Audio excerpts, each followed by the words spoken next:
हमारी सरकार, एनडीए की सरकार पूरी तरह से छात्र और युवाओं के भविष्य के लिए हर स्तर पर चर्चा को तैयार है,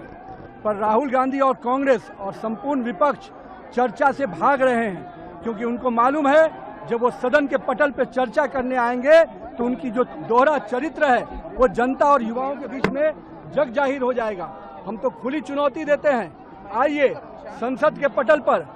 छात्र और युवा के विषय पर, नीट के विषय पर, हर विषय पर हम चर्चा करने को तैयार हैं। राहुल गांधी के जो राजनीतिक दृश्य रहा है भगोड़ा का, भारतीय जनता पार्टी का सांसद हर विषय पर, भारतीय जनता पार्टी और एनडीए की सरकार हर विषय पर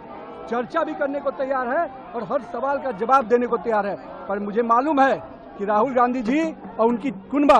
कभी भी चर्चा के लिए सामने नहीं आएगा, क्योंकि उनके पुराने जो इतिहास रहे हैं 50-60 सालों का जो उनका इतिहास रहा है युवाओं को ठगने का, भटकाने का, आज भारतीय जनता पार्टी और एनडीए की सरकार ने युवाओं के भविष्य को एक सही दिशा दी है। आज देश भर में संस्थाएं, कोचिंग इंस्टीट्यूट, कॉलेज, सब प्रकार की संस्थाएं खुलकर पूरी तरह से युवाओं के भविष्य को दिशा देने में हम लगे हैं। आज का युवा स्टार्टअप के लिए जाना जाता है, यूनिकॉर्न के लिए जाना जाता है, आत्मनिर्भर भारत बनाने के लिए जाना जाता है। ये केवल स्टोन पेटर्स के रूप में युवाओं को देखते हैं, मगर भारत और एनडीए की सरकार और नरेंद्र मोदी का विजन है कि हम पूरी तरह से युवाओं को उनके सुनहरे भविष्य के बनाने के लिए संकल्पित हैं और हम पूरी तरह से वचनबद्ध हैं कि हम युवाओं के भविष्य को सुरक्षित करेंगे। उन पर जो भी परीक्षाएं में विषय आए हैं उस पर कड़ी कार्रवाई होगी और मैं तो मानता हूं कि आज देश का युवा प्रधानमंत्री के साथ है। देश का युवा पूरी तरह से छात्र